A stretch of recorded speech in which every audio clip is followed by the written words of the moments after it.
En parlant du président de l'Église de Jésus-Christ des Saints des Derniers Jours, le Seigneur a déclaré, et de plus, le devoir du président de l'office de la haute prêtrise est de présider l'Église entière et d'être semblable à Moïse. Oui, d'être voyant, révélateur, traducteur et prophète, ayant tous les dons que Dieu confère au chef de l'Église. J'ai eu la bénédiction de voir quelques-uns des dons de Dieu chez ses prophètes. Je vais vous raconter l'une de ces expériences sacrées. Avant d'être appelé au poste que j'occupe aujourd'hui, je participais à la recherche et recommandais des sites possibles pour de futurs temples. Après le 11 septembre 2001, le passage aux frontières des États-Unis s'est renforcé. En conséquence, il fallait de 2 à 3 heures pour de nombreux membres de Vancouver au Canada pour traverser la frontière et se rendre au temple de Seattle aux États-Unis. Granby Hinckley, qui était le président de l'Église à cette époque, a dit que s'il y avait un temple à Vancouver, ce serait une bénédiction pour les membres de l'Église. Après avoir obtenu l'autorisation de rechercher un emplacement et avoir examiné plusieurs terrains appartenant déjà à l'Église, nous en avons examiné plusieurs autres n'appartenant pas à l'Église.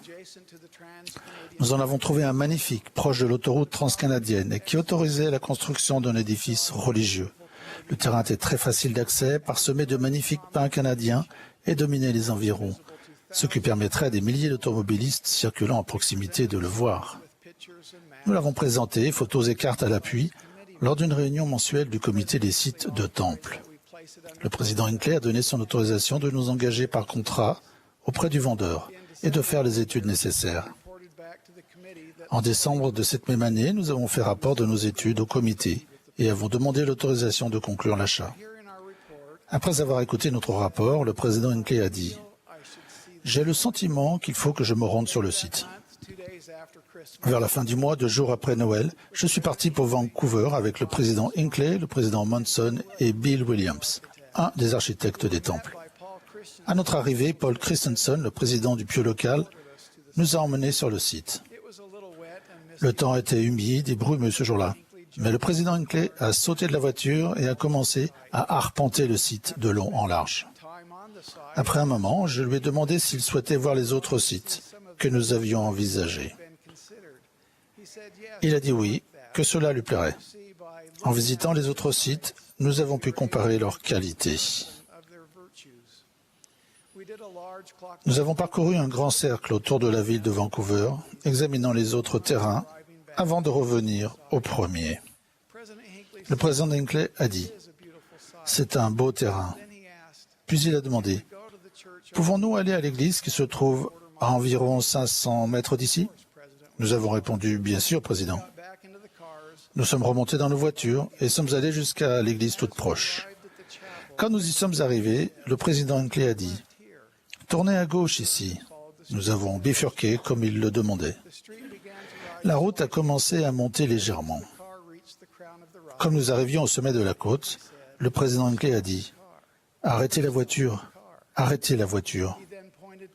Il a alors montré du doigt une parcelle sur la droite et a dit « Et ce terrain-là, c'est là que doit être le temple. C'est là que le Seigneur veut que soit le temple. Pouvez-vous l'acquérir ?»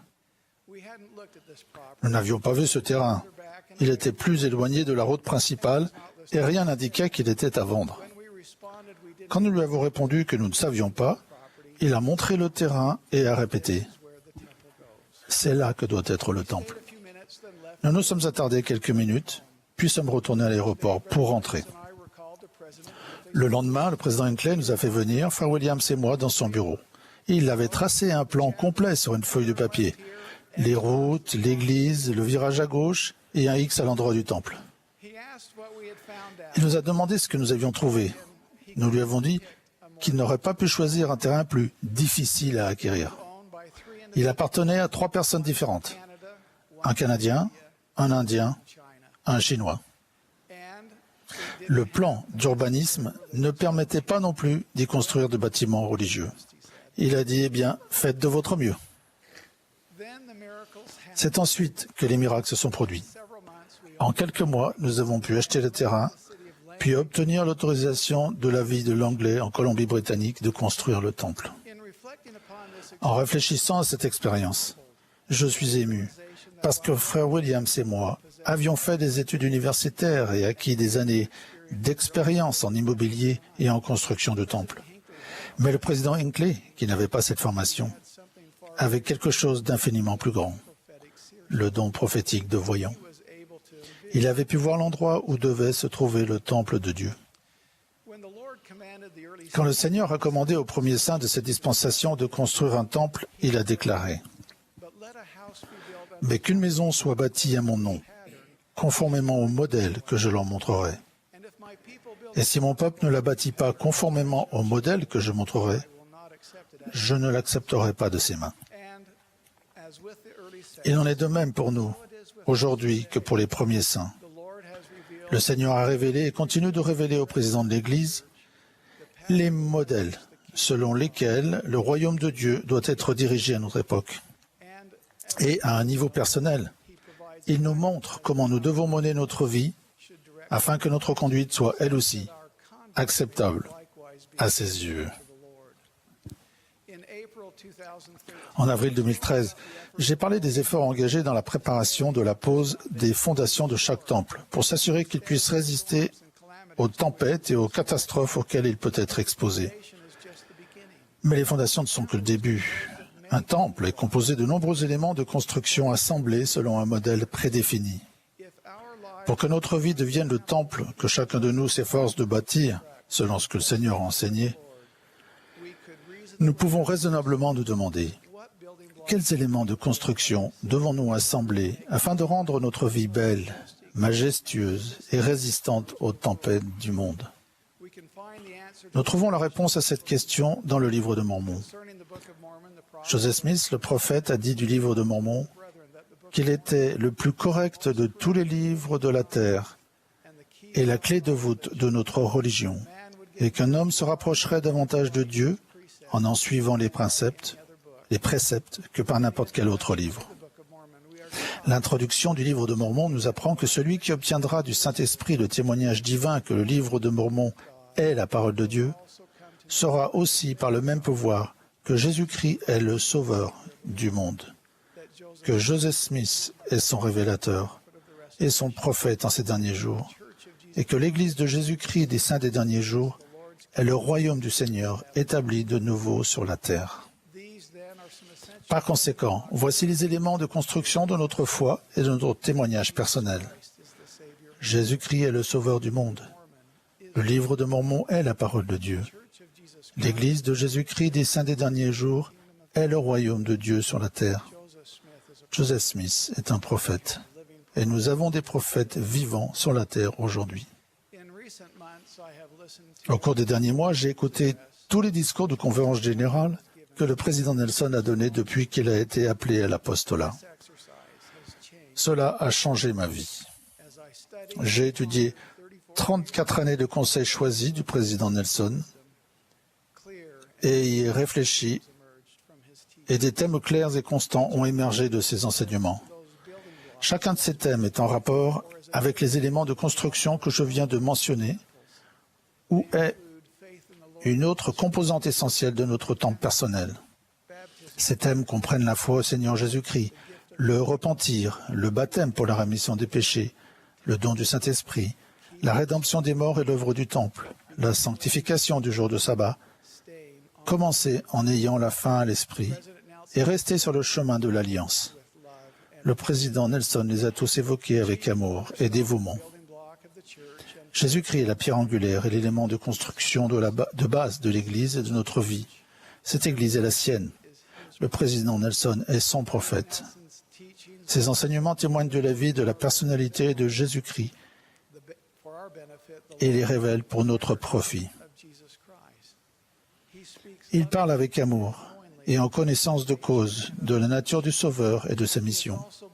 Il a aussi témoigné fréquemment et avec ferveur de l'appel divin des prophètes vivants, les présidents de l'Église, sous la direction desquels il a servi. Aujourd'hui, nous avons la bénédiction de le soutenir comme étant le prophète vivant du Seigneur sur terre. Nous avons l'habitude de soutenir les dirigeants de l'Église en suivant le modèle divin, consistant à lever le bras à angle droit pour manifester notre acceptation et notre soutien. Nous venons exactement de le faire il y a quelques minutes. Mais un véritable soutien va bien au-delà de ce symbole physique. Comme le stipule Doctrine et Alliance 107-22, la première présidence doit être soutenue par la confiance, la foi et la prière de l'Église. Nous soutenons pleinement et sincèrement le prophète vivant lorsque nous acquérons l'habitude d'avoir confiance en ses paroles, d'avoir la foi d'agir en conséquence, puis de prier pour que le Seigneur le bénisse continuellement. Quand je pense au président Nelson, je trouve du réconfort dans les paroles du Seigneur qui disent « Si mon peuple veut écouter ma voix et la voix des serviteurs que j'ai nommés pour diriger mon peuple, voici, en vérité, je vous le dis, ils ne seront pas enlevés de leur place. » Si nous écoutons les prophètes vivants, il se produira dans notre vie des effets profonds qui la transformeront. Nous serons fortifiés, nous aurons plus d'assurance et de confiance. Nous entendrons la parole du Seigneur, nous ressentirons l'amour de Dieu, nous saurons comment diriger notre vie pour qu'elle ait un sens. J'aime et je soutiens le président Nelson et tous les autres frères qui ont été appelés comme prophètes, voyants et révélateurs. Je témoigne qu'il a les dons que le Seigneur lui a conférés, et je témoigne que si nous nous exerçons à mieux écouter et suivre la voix des prophètes vivants, notre vie sera bâtie selon le modèle divin que le Seigneur a prévu pour nous, et nous récolterons des bénédictions éternelles. Cette invitation s'adresse à tout le monde. Venez écouter la voix d'un prophète. Oui, allez au Christ et vivez. Au nom de Jésus-Christ. Amen.